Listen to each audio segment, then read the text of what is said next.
Hello friends, my science academy पर आप सबका स्वागत है। हम पढ़ रहे हैं एनसीईआरटी फिजिक्स क्लास 12th और चैप्टर चल रहा था हमारा इलेक्ट्रिक कैपेसिटेंस। और लास्ट लेक्चर तक हम देख चुके हैं संधारित्रों का संयोजन चल रहा था और उसमें हमने देखा था श्रेणी क्रम संयोजन। तो दोस्तों, यदि आपने श्रेणी क्रम संयोजन का लेक्चर नहीं देखा है तो आप मेरी प्लेलिस्ट पे जाके देख सकते हैं।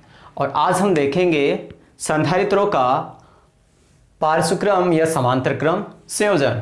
तो दोस्तों स्टार्ट करते हैं पार्श्वक्रम या समांतर क्रम संयोजन। दोस्तों, संधारित्रों का जो श्रेणी क्रम संयोजन था उसमें हमने देखा था कि जो विभवांतर v का मान क्या था, उसमें विभवांतर v का मान था अलग अलग और आवेश q का मान था समान। लेकिन यहां क्या होगा कि एक तो ये संयोजन किस तरह से होगा कि वही दोस्तों मैं 3 समांतर प्लेट संधारित्र की पट्टिकाएं ले रहा हूं, यानी कि ये मेरे पास 3 समांतर प्लेट संधारित्र की पट्टिकाएं हैं और इनको मैं जोड़ूंगा V वोल्ट की बैटरी से। यानी कि दोस्तों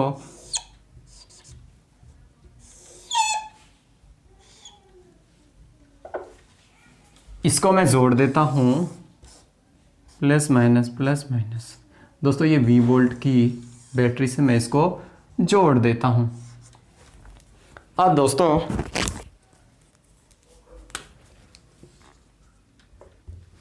ये जो 3 संधारित्र हैं इनको मैं V वोल्ट की बैटरी से जोड़ रहा हूं और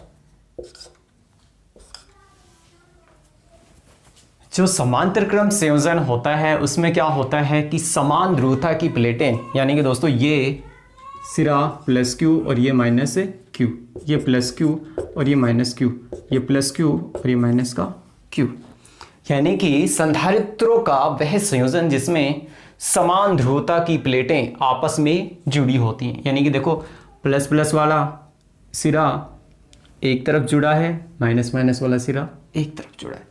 तो दोस्तों जो संधारित्रों का समांतर क्रम संयोजन होता है उसमें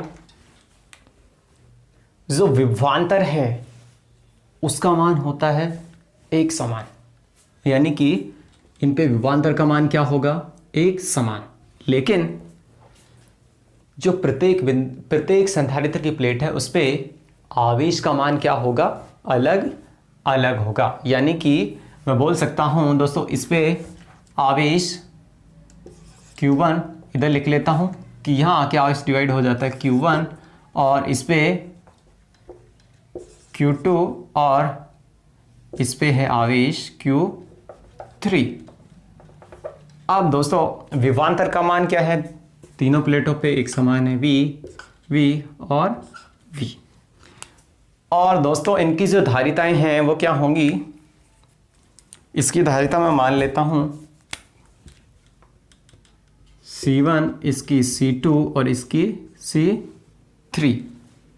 ये प्लस माइनस आप दिखा सकते हैं, plus plus plus minus minus minus minus, plus plus plus plus minus minus minus,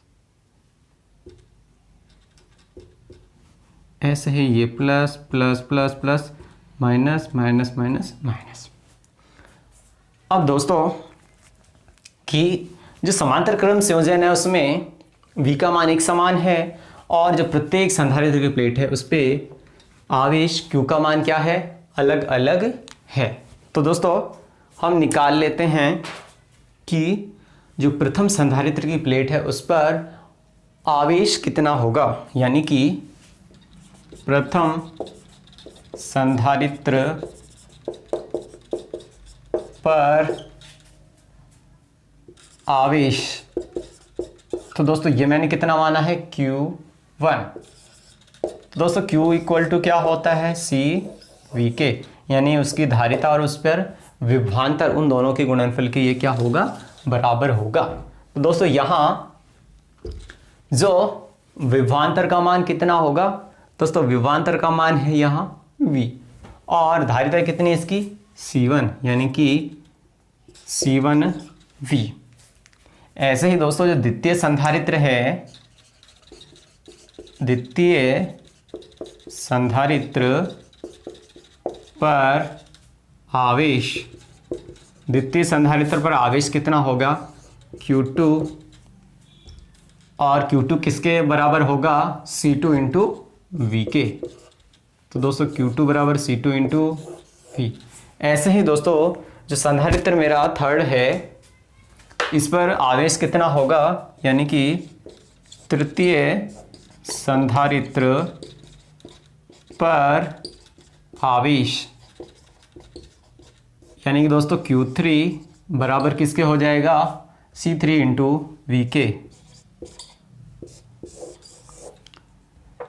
तो दोस्तों यहां से यदि जो तीनों संधारित्र हैं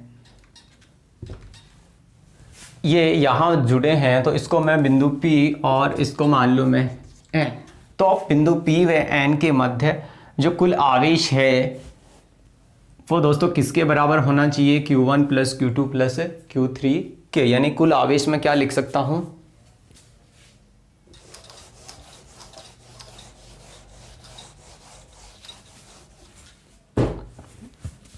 कुल आवेश,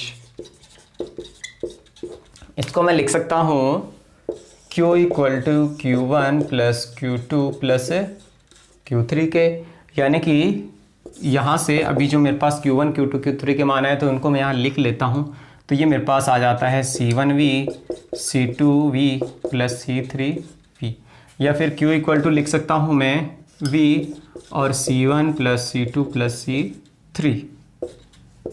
दोस्तों इक्वेशन दे लेता हूँ इसको। अब दोस्तों यदि मैं ये मान लूँ कि संयोजन की जो तुल्य धारिता है, इस संयोजन की तुल्य धारिता है वो C इक्विवेलेंट है, तो दोस्तों उसे V विभवांतर देने पर उत्पन्न आवेश यदि Q हो तो क्या हो जाएगा, यानी कि संयोजन की जो कुल धारिता है या संयोजन की जो तुल्य धारिता है, संयोजन की तुल्य धारिता यदि मैं मान लूँ C इक्विवेलेंट, तो इसे V विभवांतर देने पर उत्पन्न आवेश कितना होगा, यानी कि Q बराबर V इंटू, यानी Q इक्वल टू क्या होता है C V, यानी C इक्विवेलेंट इंटू V के।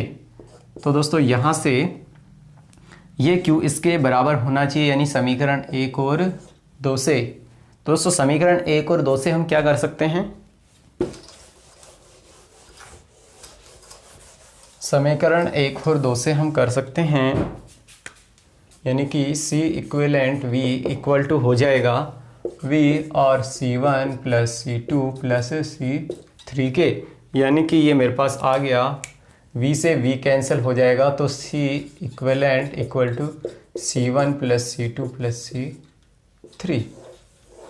यानी कि दोस्तों तीन संधारित्र जब समांतर क्रम में जुड़े हैं तो जो इनकी तुल्य धारिता क्या आएगी, तीनों धारिताओं के जो तीनों संधारित्र हैं उनकी अलग अलग धारिताओं के योग के क्या होती है, ये बराबर होती है। यानी आप ये भी कह सकते हैं कि जो तुल्य धारिता आएगी वो इन धारिताओं की जो अलग अलग धारिताएं उनसे क्या होगी, अधिक होगी।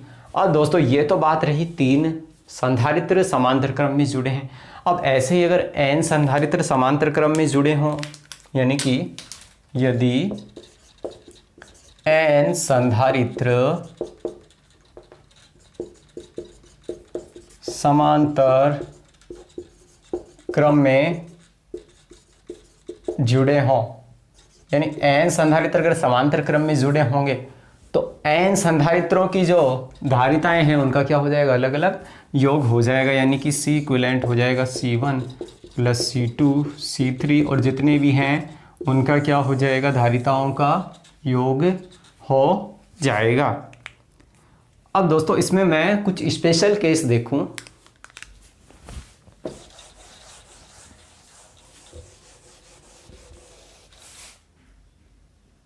कि यदि जो n संधारित्र जुड़े हैं उनकी धारिताएं क्या हो, समान हो, यानी कि यदि n संधारित्र जुड़े और उनकी धारिताएं क्या हो, एक समान हो, यानी C1 C2 C4 dash dash Cn equal to मान लो मैं C0 के, तो परिणामी धारिता क्या हो जाएगी C0 प्लस C0।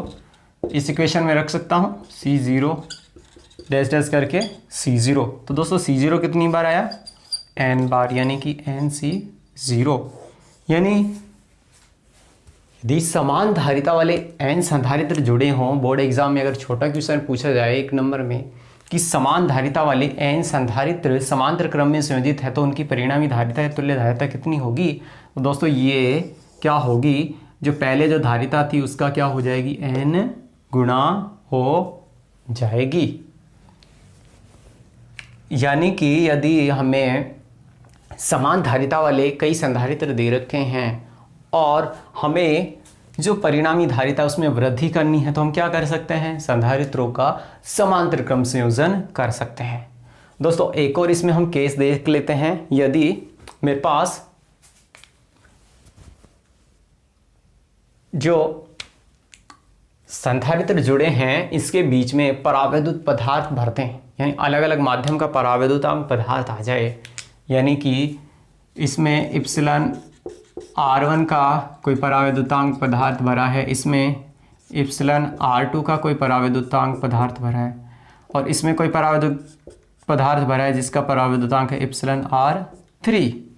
और दोस्तों हम ये मान लें कि जो इनका जो क्षेत्रफल है तीनों का क्या है, अलग अलग है। इसका है A1, इसका है क्षेत्रफल A2 और इसका है क्षेत्रफल A3। और जो इनके बीच की मोटाई है परावैद्युत पदार्थ की वो क्या हो, समान हो। वो मान लूँ सबके लिए क्या हो, D हो, इसकी भी D, इसकी भी D और इसकी भी D। तो दोस्तों ऐसा संयोजन हो तो तुल्य धारिता क्या होगी वो भी मैं निकाल लेता हूँ। यानी कि परावैद्युत पदार्थ की उपस्थिति में, यानी 3 समांतर प्लेट संधारित्र की पट्टिकाएं हैं जिनमें परावैद्युत पदार्थ भरा है अलग अलग परावैद्युतांक का और उनका क्षेत्रफल है अलग अलग, लेकिन परावैद्युत पदार्थ की जो मोटाई है वो क्या है, एक समान है। तो तुल्य धारिता क्या होगी। तो दोस्तों परावैद्युत पदार्थ की उपस्थिति में जो धारिता क्या आती है, वो आती है C equal to epsilon R into epsilon not into A और बाई आती है D के। अब दोस्तों यहाँ 3 संधारित्र हैं C1 C2 C3। अब इसमें देखो जो प्रथम संधारित्र उसकी धारिता क्या है C1। दोस्तों इसका परावैद्युतांक क्या माना मैंने, इप्सिलन R1 और ये निर्वात या हवा की परावैद्युतांक इप्सिलन नॉट। अब दोस्तों इसका क्षेत्रफल है A1 और इनके बीच की जो मोटाई है परावैद्युत पदार्थ की वो है D। ऐसे ही दोस्तों C2 के लिए मैं क्या लिख सकता हूँ, इसका परावैद्युतांक इप्सिलन R2 और इप्सिलन नॉट, इसका क्षेत्रफल A2 और ये D। ऐसे ही दोस्तों C3 हो जाएगा इप्सिलन R3 epsilon not A3 upon में D।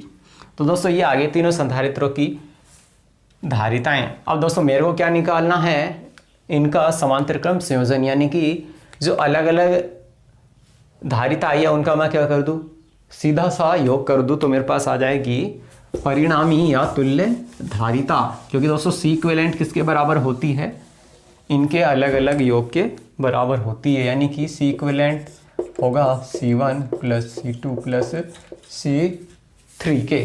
तो दोस्तों यहाँ से लिख सकता हूँ मैं C equivalent equal to epsilon R1 epsilon not A1 by D plus epsilon R2 epsilon not into A2 upon में D plus epsilon R3 epsilon not A3 upon में D। अब दोस्तों यहाँ से मैं कुछ कॉमन ले सकता हूँ क्या, दोस्तों मैं कॉमन ले सकता हूँ यहाँ इप्सिलन नॉट अपॉन में D। तो दोस्तों ये आ गया A1 into इप्सिलन R1 plus A2 into इप्सिलन R2 plus A3 into इप्सिलन R3। तो दोस्तों ये आ गई जब अलग अलग परावैद्युत पदार्थ की उपस्थिति में समांतर क्रम संयोजन। तो दोस्तों ये था समांतर क्रम संधारित्रों का समांतर क्रम संयोजन। दोस्तों समांतर क्रम संयोजन से बेनिफिट क्या है कि समांतर क्रम संयोजन हम कम करते हैं कि यदि मेरे पास अलग अलग यानी कि अलग अलग धारिता के संधारित्र हैं और उनसे मेरे को अधिक धारिता का संधारित्र प्राप्त करना है, यानी कि अधिक धारिता का संधारित्र प्राप्त करना हो, तो मैं क्या करूंगा दोस्तों, मैं कर देता हूं इनका समांतर क्रम संयोजन। क्योंकि सी बर इक्विवेलेंट किसके आता है, C1 plus C2 plus C3 के। अगर मैं मान लूँ कि अगर दोस्तों मेरे पास 3 संधारित्र हैं, एक की धारिता 5 फैराड, एक की 6 फैराड और एक की 7 फैराड, अब मेरे को उच्च धारिता का संधारित्र प्राप्त करना है, तो मैं इनका कर देता हूँ समांतर क्रम संयोजन। तो तीनों के योग के बराबर आ जाएगी, यानी 5, 6, 7 यानी कि 18 फैराड, यानी अधिक धारिता का संधारित्र प्राप्त करना है इनसे, तो मैं समांतर क्रम संयोजन कर दूंगा। और यदि इनसे कम प्राप्त करना है, 5, 6, 7 फैराड की है ना, तीनों अलग अलग, तो मैं इनका श्रेणी क्रम संयोजन करूंगा। तो 5, 6, 7 है, सबसे मिनिमम क्या है 5 फैराड, तो इससे भी कम धारिता का मेरे पास क्या आ जाएगा, संधारित्र आ जाएगा। यानी मैं कह सकता हूँ यदि अधिक धारिता का संधारित्र प्राप्त करना है तो मैं समांतर क्रम संयोजन कर दूंगा, या फिर अधिक आवेश प्राप्त करना है तो मैं क्या कर दूंगा, समांतर क्रम संयोजन इनका कर दूंगा। इसके अलावा दोस्तों जो श्रेणी क्रम और समांतर क्रम संयोजन है, इसमें आप एक बात इंपॉर्टेंट है वो भी आप ध्यान रख सकते हैं कि अभी हमने देखा कि जो समांतर क्रम संयोजन था उसमें विभव का मान क्या आ रहा था, जो तीनों प्लेटों पर विभव क्या आ रहा था